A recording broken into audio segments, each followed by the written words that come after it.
Argentina postaje Eldorado za belo zlato 21. veka, litijum.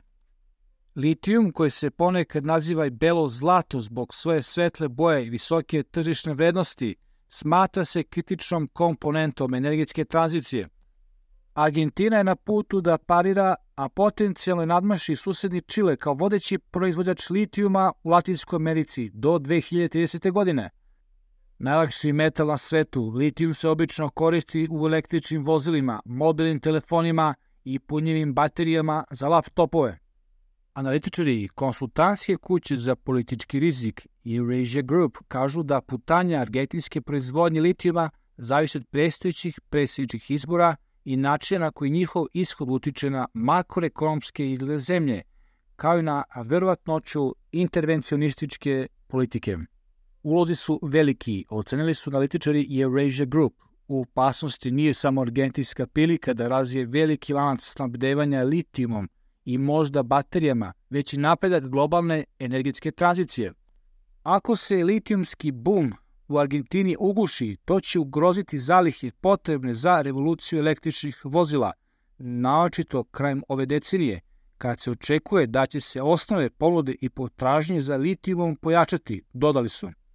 Latinska Amerika trenutno je dobavljač oko 35% litijuma u svetu, prema Međunarodnoj agenciji za energiju, a prednjače Čile 26% i Argentina 6%.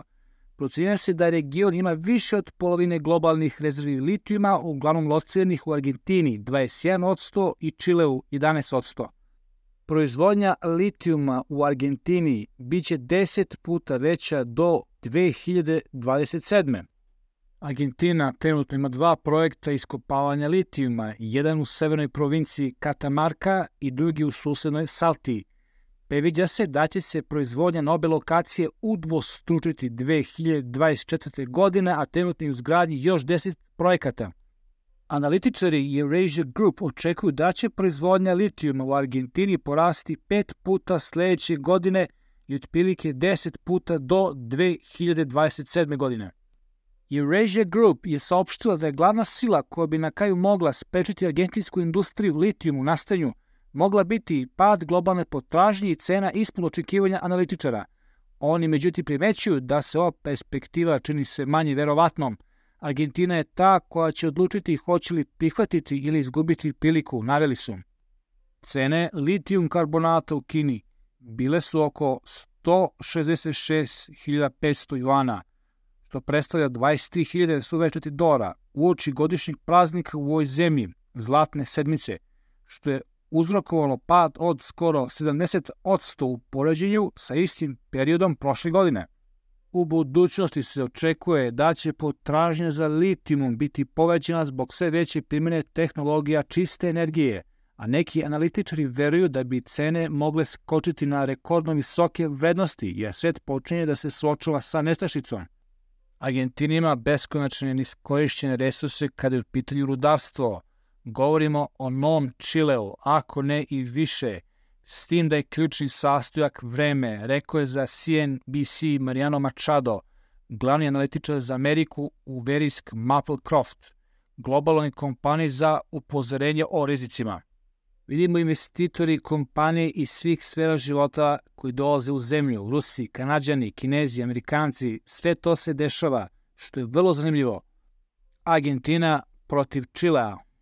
Čile je drugi najveći svetski proizvođač litijuma nakon Australije i prerađivač ovog metala ključnog za proizvodnju baterija.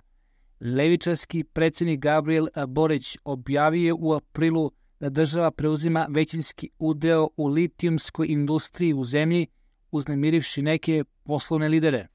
Taj potez protumačen je kao kvazi nacionalizacija čileanske industrije, pri čemu privatne kompanije sada moraju da uđu u partnerstvo sa vladom kako bi iskoristile resurse litijuma u zemlji.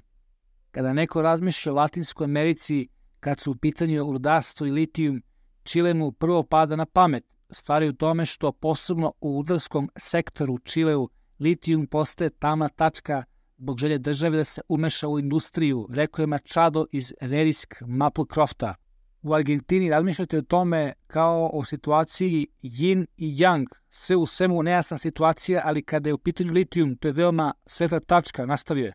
Trenutno je vrlo dinamična situacija, toliko dinamična da ono što očekujemo jeste da ako povećanje postane stvarno ozbiljno, vidjet ćemo domaće ljude koji govore hej, želimo biti unutra, želimo da promenimo mesto, da ga transformišete, želimo biti deo energetske tranzicije, ali na aktivan način, rekao je Machado.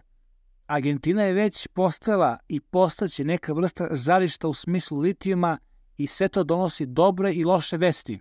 Severne argentinske provincije imaju istoriju vađenja rude, ali protivljenja od strane lokalne zajednice. Analitičari su upozorili da bi ekspanzija litijumske industrije mogla izazvati proteste zbog pristupa vodi i zabrinutosti za životnu sredinu.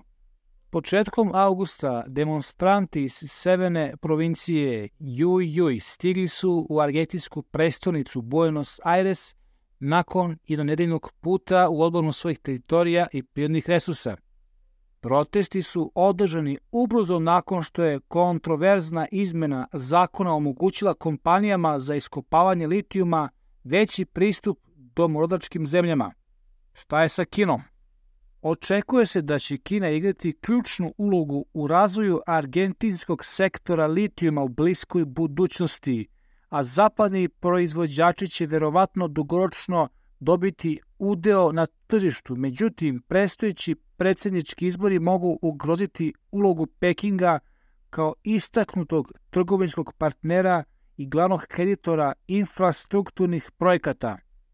Opšti izbori u Argentini zakazani su za 22. oktobar nakon šokantne pobjede krajnje desničarskog ekonomiste Javiera Mileija na predsjedničkim predizborima u avgustu. Milei, koji je 13. avgusta dobio 30,5% glasova, obećao da zemlja više neće raditi sa komunističkim režimima, ako on pobedi na izborima.